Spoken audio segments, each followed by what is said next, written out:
Welcome to the Grief Bully podcast. I am your host, J.Nicole. Thank you for joining our weekly discussion around grief, mental health, and your overall personal wellness. The Grief Bully podcast will serve as a vehicle to help you navigate life's journey. Be sure to subscribe, review, and share the podcast with anyone in your life that you think it will help. Let's bully grief together. What's up, beautiful people? Welcome back to another episode of the Grief Bully podcast. I am your host, J.Nicole. Today is Monday, February the 17th. You already know what I'm going to say. We are rocking and rolling. We are here, episode 27.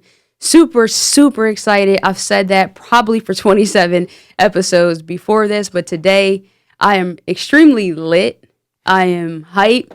I'm everything. I have my guys in the studio with me today. They are an extension of my heart. When I say that, they are an extension of my heart physically, because we are blood. They are an extension of my heart emotionally. I have my brothers. I am my brother's keepers. So today we do have them in the studio. I have my older brother, Jamaal. Say what's up. Hi. What's up? And then we have my younger brother, Michael, in the building with us today. Mike, what's up? What's up? Guys, if you haven't noticed, they are a little bit nervous. A little bit nervous, a little shy. I told them, listen, for you being here, I don't even care what exactly you share. I'm just excited to have them here with us. Today is a very important episode. We are going to get right into it because I want to have enough time to get into some really important topics here with them. Last week, we did have a guest on, Kev Rogers. That episode was dope. Definitely, if you haven't already, go back, check that episode out, download it, share it with someone else.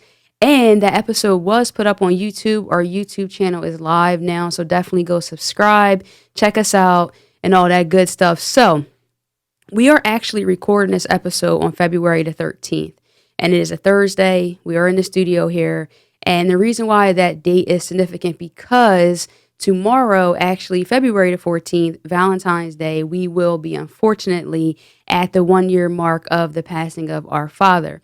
So it was very important for me. I'm so thankful to God that they actually said yes, that they would come in the studio, because ever since we were kids, I have been the most talkative one out of us three, and that hasn't changed. So let me just check in with them. How are you guys feeling? Jamaal, how you feeling? I'm feeling fine right now. You feeling fine right now? Yeah. Mike? I'm good. You know, it's starting to, like I was saying, set in what we're here for, so it's slowly going. Slowly going down. Yeah. Our car ride here was actually lighthearted. We were having a good time, and it was good to get together with them. But what I wanted to talk about is this. My brothers and I, we have talked about the passing of my father, but we haven't talked about it in deep detail, if you will, in person. Actually, since his passing, we might have exchanged a few text messages here and there. Maybe one of us is feeling sad or down about something in regards to it. But to actually go into the conversation, we haven't really. So a lot of the answers to some of their questions will be as surprising to me as they are to you. But I am proud of them both for being here. So our dad, if you haven't been following for the entire time of our show, passed away last year, February 14, 2019. He unfortunately, I would say, he lost a battle with lung cancer. And leading up to that, he had been sick on and off, in and out of the hospital. Pretty much the month of January was just in and out, back and forth, not knowing what was going on and what was happening. Our family in general has suffered a loss prior to that. 3 years prior, our grandmother, passed away on March 15, 2016. So that was actually our first initial really hard blow. Our grandfather passed away in 1996. We were a lot younger, so that didn't maybe affect us as much at the time. But with our grandmother, that definitely took the wind out of our sails. Would you guys agree? Yeah, definitely. Definitely. So when we lost our grandmother, we also had to figure out how to navigate, because we had to sell her house. And that was a big part of it too, because we all grew up there. And that was a big thing to have to mourn and grieve the loss of that home. Would you agree? So I'm going to stop asking them questions where they'll have to answer yes, because I'm letting them off the hook too much.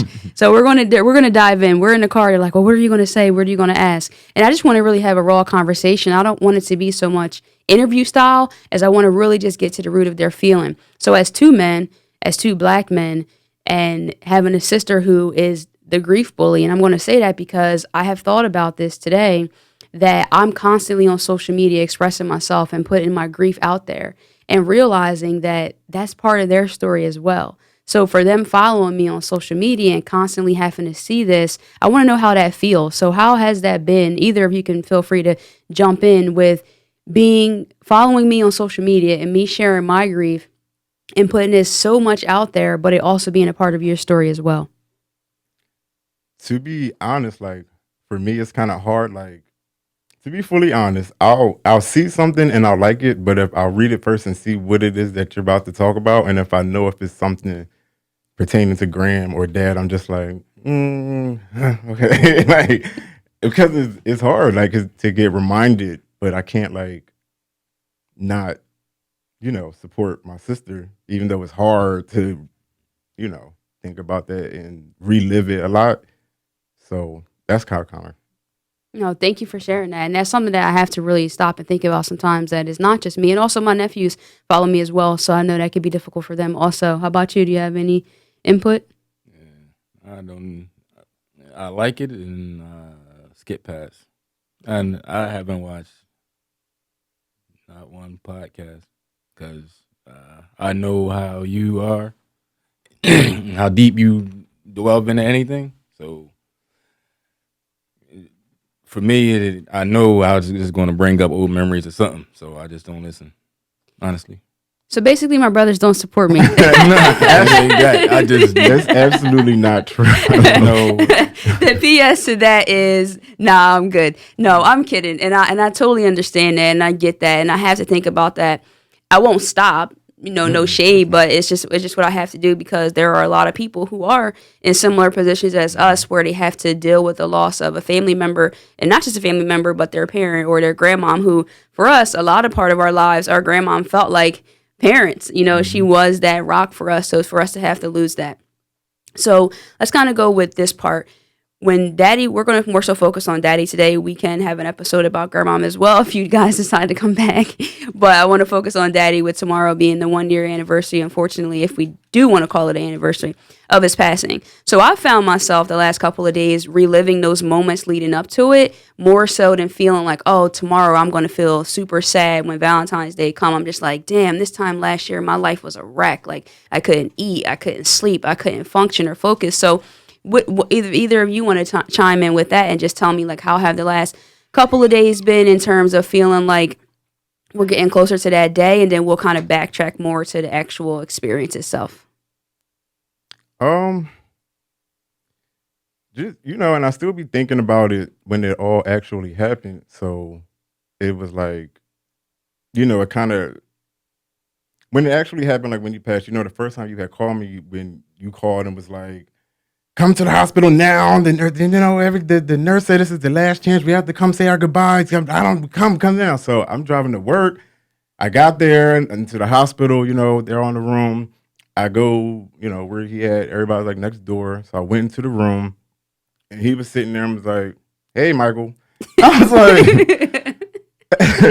so the whole time I'm there, like I'm crying, bawling, driving down the So that was that, and then. I'm sorry. What was the question? No, listen. This is amazing. I'm having such a good time. But what to your point, right, is that I was telling them, because I was going back and forth to the hospital, doctors and my aunt as well, and doctors are calling me constantly, and nurses, and telling me that, hey, it doesn't look too good, or you need to tell your family to get here. So I'm telling them this, and then it's like I'm the boy that cried wolf, because by the time that they get there, my dad's like, hey, what's up? Like, I remember Jamaal distinctively a time where you walked into the hospital room thinking the same thing. It was right after he was extubated. So for a couple of days he had, or maybe a day or so, he was intubated. So he wasn't able to talk. He had tubes down his throat, if you don't know what that means. And so the last time we saw him, we could barely communicate because he was intubated. And the next time you walked in a room, he was talking. How did you feel about that? Pre getting there, I thought it was something. I thought the way you presented it, I had to get from work to where I had to be at. When I get there and he like, hey, Moose, I'm like, I'm like, pretty. I really thought he was about to go, and I get in there, he was regular. But you know what? I'm kind of not even mad that it happened like that Yeah. because that honestly, if you would have just called and been like, "Hey, stop by if you want. It might be winding down." I'd be like, "Okay, I'll come by after work" or something like that. But the way I don't know, it just happened for a reason because those like that last bit of time that we got to share in the hospital with him made up for like a lifetime of stuff that was like something you never said before that you say now, and it's like at least I got to hear him say some things before, he did actually pass. And it was just like, and you just was waiting for that for so long. You don't believe somebody finally said something, and then it's like, why now? He should have been, at Yeah. first, but even still, like, everything happened for a reason as far as us like being so urgent to get there that morning, and then the few days leading up to it was like I wouldn't not want to ever be able to experience that, like, or have missed that moment rather. So I do thank you for that. Your hypochondrianism. It finally came in. It finally came in handy. Me being dramatic, it finally came in handy. I think you both said some great things there, and it makes a lot of sense. And I would agree.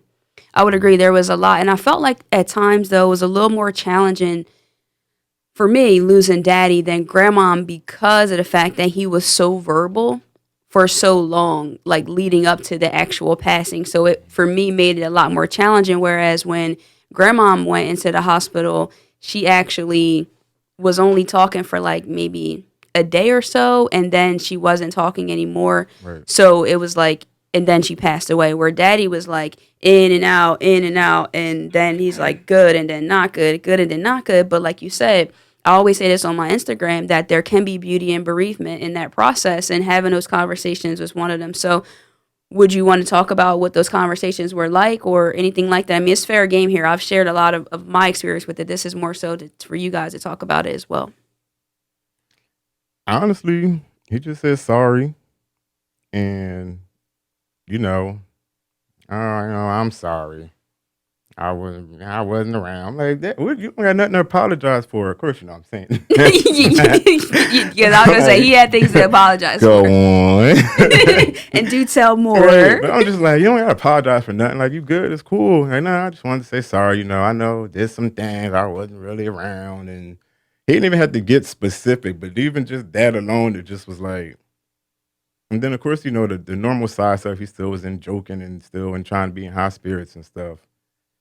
Um, Honestly, that's the one thing that super stands out that he actually said before everything. Just I don't know. I think I just was in denial. I'm just like leading up to just denial. Like it's not going to happen. It's going to be all right. He'll be fine. You know. And then something actually happened. And you're like, oh damn. Do you think that the denial protected you, or does it still protect you now, or how is that in your life currently? I don't know if protect is the word, but it keeps me, I guess, kind of together. I don't know. Then I actually think about like reality. That's when you feel like random spurts of breakdown or random cry. Think about something stupid or small that reminds you of both. And then you just, I always feel like I'm about to cry and you just gotta catch yourself like, what am I doing? Like, but when it do come out, that's when it be crazy. So you do allow yourself to cry, hmm If I can't stop myself. but you try to stop yourself. Right. Okay. I'm not trying to interrogate you. I just think that it's a story for a lot of people out there, and myself included. There's times where I'll tell Tanya, I'm like, no, not today. I can't cry. I can't let it happen. And that's me, like the grief bully, somebody who's advocating and pushing for this, for us to dive into that emotion and that experience. But sometimes it's just flat out scary, or I don't want to lose control of myself in that particular moment. What about yourself, Jamaal? I know we've had conversations where you've talked about expressing yourself and just dealing with emotions, but you're older than both of us. So as far as your relationship with daddy and then just like the days coming up to him actually passing, like what was that like for you emotionally? Emotionally, I mean, I couldn't. What he spoke to y'all about, he didn't speak to me about. So I can't like indulge in that part of the conversation. But as far as his passing, like right now, like I give it like at least 3 times out of the week, I wake up crying, thinking about him. Like it half the time during my dreams since I was a baby, it was me fighting him, and I could never beat him. Just be hitting him with everything in the world. Like, it doesn't matter what I smash him with. He's still there talking. You curse on her? Hey, Shit. go for He's it. still there talking this shit. Yeah. Saying how he talk. Being Gene, so that's. But I dream about him like every day. And like I said, and then I looked it up. They said the dream is something reoccurring with myself that I had to something. It could be that I didn't get over from him. I mean, with him, like when he was here, or just something with myself I got to get over. I don't know what the dream is, but I've been having it since I was a child. It's always me smashing him with something, and I can't never beat him. And were you waking up crying when you were a child too, or just after since he's passed away, now you wake up crying? Like, even when he was here, I wake up crying. And then I don't be knowing why I'm crying. I just wake up and it be tears in my eyes. But now it's like more. I start thinking about, like, right now I can like relate to him passing away. That I cry like that. But as far as grandma, I ain't gonna. Like, I mean, everybody know how she was to me, so, and what she was to me, and what I was to her. Like, that's never gonna change. I don't know. I mean, I don't really got too much feelings on that right now because I pushed it way back, so I don't have to think about it. Yeah, I think we're touching on some topics that you both don't even know how important what you're saying is, because that's why I'm just letting you talk, and we're definitely having that opportunity here, because pushing things so far back and not being able to relate certain emotions because you push it back, you feel like, you got to go on, life has to happen. But when you lose people, and so just to allude to what Jamaal was saying, as far as our grandmother is concerned, we were all super spoiled. She was very, very loving, very protective. And one thing that I can say about it is that I actually started to feel naked in this world. Like, I just started to feel not how I used to feel. Like, I just used to feel more grounded and more safe, if that makes sense. Right. With her here? Without her, yeah, now, like, you have nothing. Like, you can go back to mommy, you can go back to anybody else, but it's not like going back to Graham. Yeah, I think grandmothers just have a different type of love. It was just, for me, it was home. Like, her phone number in my phone says home. And so when you're like, man, like, I don't have home anymore, and I think another challenging thing, and maybe we can talk about this, is the fact that when you get that phone call or that experience, so when daddy actually passed away, prior to that, we had to go into that room and sign the do not resuscitate papers because, one, that was what he decided, and two, having to put him in hospice was, in my experience, one of the most difficult things, and I still actually struggle with that sometimes when I talk about this on a podcast about the if onlys will kill you, and it bothers me because I'm like, man, was that the right decision? But when I look at his life and actually what was the reality of what was happening, stage 4 lung cancer that has become metastatic, when that means that it has spread to multiple places in your body, when you already have autoimmune things or just different things going on, that becomes very, very complicated. And so I had to actually really just put that in my spirit and process what that meant. But I'm curious to see, how you all felt about that, just knowing that so I heard a doctor say, Mr. Jones, it's not a decision about what you want to do. It's not about fighting, you've already lost. It's how do you want to lose this battle? So how do you feel hearing that or knowing that your dad is going to die and there's nothing that you can do, basically? Just not to sugarcoat it, just to have that conversation. I wanted to be selfish. You wanted to be selfish? In what way? Let him stay. I mean, go through with resuscitation if he had to come to it. I don't know if he was, because he was all for it and then he wasn't. Like, it didn't make sense. Yeah, one thing that he said to me though is that he said he wanted to fight because he was asking me and my aunt at the time, what should he do? And then he was like, I want to fight. But then at the same time, he told me that he was really tired and that he wasn't afraid to die, that he said that he's died before. And so he said he wasn't afraid to die. And that echoes in my head and it helps me get through the tough times because I beat myself up about that. I mean, it was a really tough decision to have to sign papers that are saying that, God forbid, this person is not able to breathe on their own. We are not going to do anything to save them. And for him to be dying and be in such pain was a really difficult thing. So part of me knows that it was the best thing, but a lot of me feels like, man, I wish there was something else that, it could have did. I mean, honestly, like I told you when we was in the hospital, like you strong, he picked the right person to be able to make that decision. Like, I would have had reasons why don't, but I would have still just been in the middle, like, somebody like who would have been, like, you had to do what you had to do. Who would have been better in that position? You know what I mean? So, you, like, what a year now, we would have, it would have just postponed and we would have been sitting here now in June instead of, Yeah, that's very true. So, it was just, God, it was. Yeah, I mean, I think it happened the way that it was supposed to happen, I guess, because he did pass, and he passed when no one was there. It was at 1:05 a.m. actually, so he just made it Valentine's Day. I'm like, oh, thanks, Dad. I appreciate that being a national holiday. So now we've got to think about that all the time. But what is that? What is that like when it's like, hey, Daddy actually died. Like he's gone. I know I called Jamaal, and I know there was a long pause, and that was a difficult part. I don't remember how I told you. Oh. I'm like, I don't remember how were you made informed, Michael? I knew when you called me at whatever time, 2 or 1, whatever in the morning, and I saw the missed call. I was like, I just knew. So and then you like, you'd be mentally preparing yourself at that point.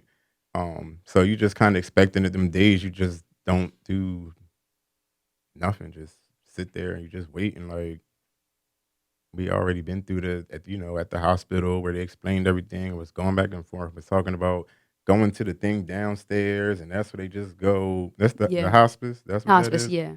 So to go to that, and it was just like, okay, you can try to run from the truth all you want, but life is happening. You got to accept it and just get it out. Even talking to him, just kept crying in the hospital. One of them hard cries. It's just a lot. Well, was a lot. Is a lot. Yeah, I was going to say, do you feel like it is still a lot, or do you either of you feel like it's gotten lighter, because we are coming up to the year mark? Well, we're one day from the year mark, so has it gotten lighter for you, or what does that look like? Yeah, I think for me, I think it's like real spotty. Like, like I was saying before, you just think of people that you lost at random times. But, the day-to-day is kind of not bad. It's just those random moments. Sometimes when you think of stuff, it actually makes you feel good or laugh or smile. Sometimes you think of stuff that you just wish somebody was there that you can say anything to. I still got, I hear you so I lied. I do watch, your videos sometimes. Thank you for your support. But, when I hear you say you still got the voicemails on your phone, I still got voicemails that I haven't even been able to play yet. So even though I know what he's saying, and, hey, Michael, just calling to check on you. I don't want nothing. But isn't that beautiful? And I'm glad we can laugh about that. I was going to ask you guys, we can talk about some more lighthearted things about Daddy, but a lot of those phone calls and things like that, just for somebody to just call you and say that they don't really want anything, they're just calling you, like, that's a beautiful thing. And a lot of times I'll be like, oh, man, my dad's calling me. Like, oh, what is he talking about?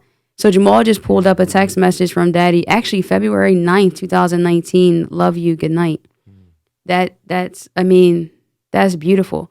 And we talk about that, just being able to share those types of conversations and sentiments and just have those text messages, and just that somebody actually loves you that much. And let me tell you something, guys. I do want you to understand it. Our dad was a crazy, can I get a crazy? Yeah, crazy ass. No, yeah, really. And that's beautiful that we are here. Just as crazy.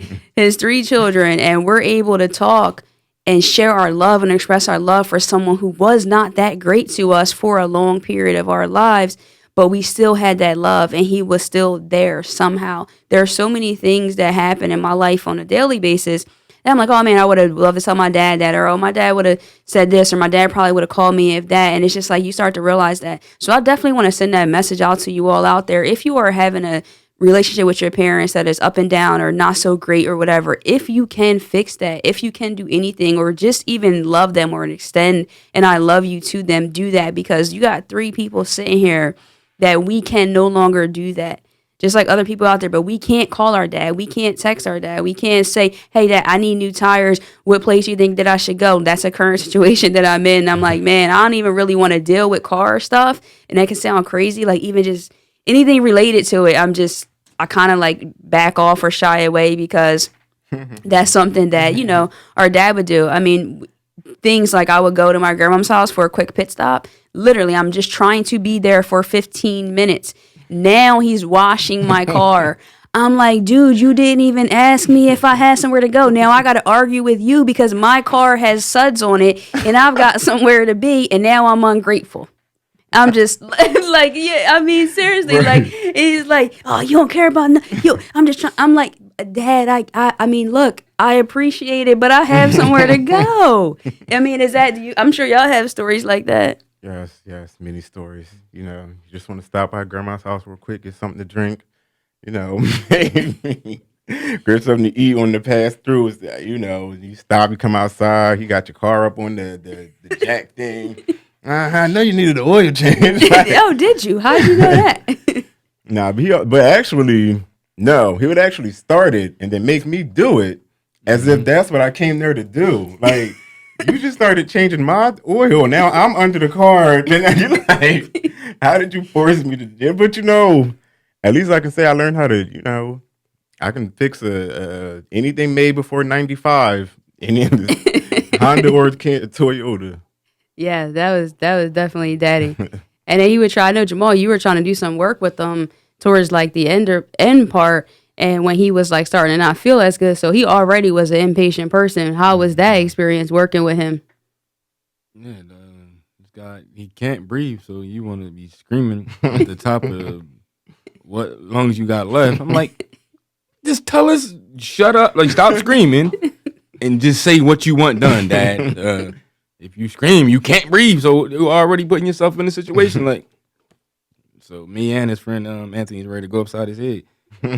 So we got to a point where we was arguing, and the pastor was like, this is your father. I said, man, I don't care. I'm ready to beat the brakes off him out here. Like, I'm on my father. He's on my, well, have respect. I said, tell him to respect. He the one talking, like, you hear him, but you screaming at me. Listen, that was daddy. If you haven't said to somebody in your life, I'm about to beat my dad up. Like, that was I mean, listen, we're talking about trauma 101 here, guys. Like, we are making light of some things that shouldn't be, but they are. Right. I have said to my friend Janine, we were talking about this today, actually. And excuse my language. Oh, yeah. What did he say? Remember he's arguing with Jihad and Oh, well, yeah. He was, man, listen, he was. What? I can scream too. I can scream too. One time he was telling me to kiss his ass. And he literally, my friend Janine, when she hears this episode, she's going to be hysterical.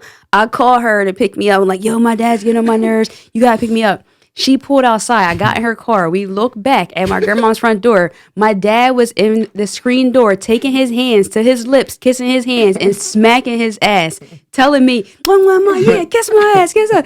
I'm like, yo, drive off. This dude is lit. So, guys, my dad was just that kind of person. I mean, listen, there's a little alcohol, a little drugs involved, just keeping it 100. He had no shame in his game, so I'm not saying anything. Yeah, I'm not saying anything about him that he wouldn't say about himself. So, Michael, I wanted to say this to you. I know that you at Grandmom and Daddy's service went up there and spoke and said a few words. What was that like? Because I often talk about this, and I made this post on Instagram where I say, part of me is still in the front seat at that funeral. And I feel like that and I want to talk about it only because when I talk about grief so much and people are like maybe not understanding how it could be so complicated, because I don't think that grief is the same for everybody. So some people go through loss and it's not as difficult for them. But I feel like when you end up on a front row of a funeral where I know that both of you two who are not that emotional, don't express yourself that much, were inconsolable for whatever reason. You both were bent over, hysterically crying, and I'm not familiar and not used to seeing you both in that way. So I just want to talk about that because I want people to become more empathetic to people in their lives that lose people who that they're that close where they would sit in the front of a funeral. That's what I'm trying to say by that. So if it's like a parent, a grandparent, a sibling, or a spouse or whatever, what that experience is like. Well, I never lost one, that close to me forever. Of course, obviously. Well, we're talking to my audience too. So. Oh, sorry. No, it's okay. I forgot. Well, I never lost it. It just felt like a party was just taken, and it just was sitting there, and it was just sitting there at you, and it wasn't like a party was missing, and you can see it, but you can't. It won't never talk to you. You'll never have that piece of you again. And you just staring, looking at it. I couldn't even. I've never seen Graham not moving. If she sleep, she's still like. Yeah. I've never seen her not, not moving. And then it was I just didn't want to accept it. I couldn't. And then with Daddy, you somehow found yourself up there talking again. And I distinctly remember you talking, but looking at his casket and was talking about it. What was that like? Like I was talking to him, talking about him, to him, in front of him. Like, I don't know. Like, if you just with somebody and you just talking about somebody like da-da-da-da-da, and so I don't know. That's what it felt like. Like I don't know. I just felt like that was really the last conversation I was having with him and just laughing and talking to him. Thank you for sharing that. I know that that's definitely a difficult part of it. Jamaal, what do you think as far as our grandmother was actually buried and then our father was cremated. So after the service, it was a different extension. So you didn't actually have to take him to a grave and watch his body be lower. But with our grandmother, we did. Do you feel that either one of them were an easier experience or they both were just equally as hard? For me, both were equally as hard. That's why it was uncontrollable, because it was unbelievable. I never once thought, like, every time she used to say, I think I'm leaving. Well, shut up somewhere. Go lay down somewhere, old lady. Then that day it happened when I came to the hospital and I seen her like that on that machine. Like, what? Right. This is not grandma. Who even consented to this shit right here? Yeah. Listen to her daughter. Like, everybody should have had a say so in that part right there. Like, do she need to be put on this breathing machine? Why? She didn't need to be on that breathing machine. She was fine. Yeah. So it sounds like you have some anger towards her kids, not towards her. Yeah, no, I'm saying just towards the process or just like, your experience. And I think that that's a big thing. I think anger towards a situation and just having that and just not knowing how you're going to feel towards things, different things that families go through and when decisions have to be made and you got to go through certain stuff and just not understanding it, but feeling like the person is invincible, especially Daddy. I mean, I felt like for him, I'm like, he's still here. So many things he's went through and been diagnosed with and had to deal with for him to still be here. My grandma, I agree with you. I just knew that, of course. I know everybody has to pass, but I just still can't believe it. I didn't think that would actually really happen. And what Jamaal was alluding to as well, guys out there, my grandmother often talked about dying. Like, she just would say that she prayed that God would, like, take her. She felt really overwhelmed and stressed in her life and just felt like that, or she would say she wasn't feeling well, things like that. And I also, too, would shrug her off like, oh, grandma, I'm like, stop. Because in my mind, it's like my grandma. I'm like, my grandma I can't be in this world without my grandma. I would tell her, I'm going to be laying at your gravesite. And I cannot actually go to her gravesite that often, believe it or not. I ride past every Thursday and I'm like, nah, today's not really the day to get into that feeling or emotion. And so things definitely change throughout the experience, but we definitely are going to have to start winding up the show. But I do want to just see if there's anything else. This is the thing I would say, because we are going to dedicate this episode to Daddy. And my dad's name was Wilbur Gene Jones. Gene was his middle name. So for those of you who know that my name is Gene as well, yeah, that's a whole nother story for another day and another episode. But I do want to bring out this. So today, actually, I received this letter from Vitas, which is the hospice place where he was a part of. And this is what I mean when you have those reminders. So even if I wanted to like escape this, they wrote a letter. Dear Miss Jones, we at Vitas or Vitas Healthcare are thinking about you as the anniversary of Wilbur's death draws near. Thank you. Those who have had a significant loss often report that this time evokes a wide range of emotions. It may be helpful to recognize and express these emotions through some act of remembrance that feels right to you. So, what I would like to do is give us an act of remembrance that feels right to us. So, I would like each of us to just say something to Daddy if you feel comfortable, or something to the people out there, and/or both. But I definitely want us to say something to Daddy in remembrance of him. It's been 1 year without him, and just wanted to take that opportunity to give us all that. I'll go last. Whichever one of you want to go first. I just knew you was about to say you'll go first. I'm about to say No. something to, like, as far as grief, you gotta forgive. Like I was just saying about the choices that we had with their lives. We had no say so on our grandma, but she left all the say. What? I don't say shit. Someone left all the like Nicole was saying, or like Gene was saying, all the responsibility to the child instead of just doing the same thing you did with your mother. Like, I don't understand that part. Like, you had no, like, you fell back when it came to your brother, but you was more aggressive when it came to your mom. When you never, like, you was giving us all the choice to do it. Like, why you didn't have like the same power or the same energy when it came to your brother. That's all I'm saying. Like, I'm never gonna. So you have a lot of unanswered questions as far as how certain things were handled Yeah, in the experience. So what's your advice then to say to people? Like, you just gotta, like, for me, I have to forgive. Like, I'm never gonna get the answer that I want. So that might help. That might help with people who's grieving. Like that could be, they could be holding in some anger, some uncontrolled energy that they need to get out somehow. And you just, I guess, you gotta forgive. Yeah, that's deep. That's deep. And that's deep and that's beautiful, and I'm proud of you for saying that, because that's real.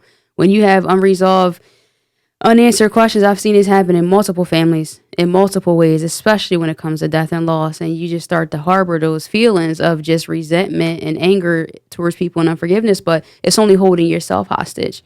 So if it's something that you can do to fix that situation with someone in your life, because guess what? It's going to come a time when whoever you have that beef with, they're going to pass away too. And you don't want to have those unresolved issues and concerns and not be able to move forward when that happens. So we definitely want to try to work through that. So which one of you want to go first when you shouting out something to Daddy? It could be whatever, off the cuff, just keep it real. We're going to head out of here that way. So I just want to make sure that we get that opportunity. So our In Love and Memory segment this week, guys, is going to be a different way. It's going to be freestyle. You already know the In Love and Memory is going out to our dad, Wilbur, Gene, Jones. So we always want to definitely extend our condolences to our family and friends of him as well. But we're definitely going to end this episode by sharing some loving words to our dad. Youngest first or oldest first? I get the middle, so. I would just say, Love you and never will forget you. and we used to always say, I'm proud of you.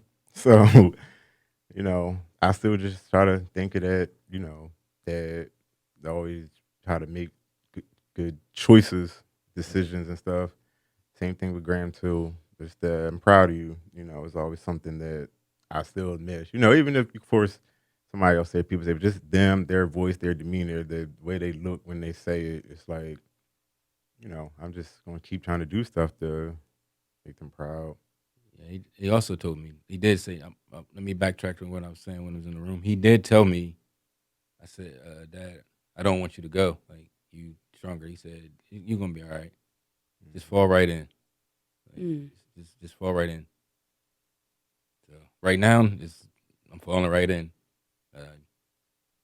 Life starting to get back together the way he He foreseen it last year. That's beautiful. I'm trying not to cry because I'm the crybaby out of them, and I'm definitely trying not to cry because our dad. What'd you say? He had a way with words, right? Like, I mean, not when he was writing them on letters, yelling at us in notes, but that's a whole other thing. You But can read a note and see the words. oh man, you can point. feel them. Yeah. Like who? I'll be yelling at the paper. I'm like, who is he talking to? Who is he talking to? Why don't you say it to my face? Why are you writing me a I'm letter? not even gonna read this because he want to say something. You can say something. Say it to my face. Oh man, I miss him. I miss him so much. So I definitely want to say that, Dad. Listen, you told me to take care of my guys. I'm taking care of them the best that I can. I'm here with them. They're taking care of me. We have not gotten distant. We've actually gotten closer. We love each other dearly. We're going to continue to keep going, keep striving, keep pushing. I agree definitely what they both were saying. Michael, Daddy will always say that too. I'm proud of you. I asked him, I said, Dad, I get stuck in life. Was one thing that you would tell me? He said, you're a winner. I never saw you lose. Stay focused. And those words are beautiful that we had the opportunity to share those moments with our father in his last days. So we're definitely going to send love to him. It's going to be 1 year tomorrow. It will never be the same for us. We're going to continue to work to accept it and to integrate the loss into our lives. So we hope by us coming on here today and being vulnerable, and for my brothers being transparent with you all, I thank them for that, coming on and helping me with this movement and the mission with the Grief Bully podcast. Guys, you already know that I am your host, J.Nicole. Follow me on Instagram at I_AM_J.Nicole. Go to jnicolejones.com if you want to get a copy of the Grief Bully Journal. Hit me up at any time. You already know. As always, love and light. Peace.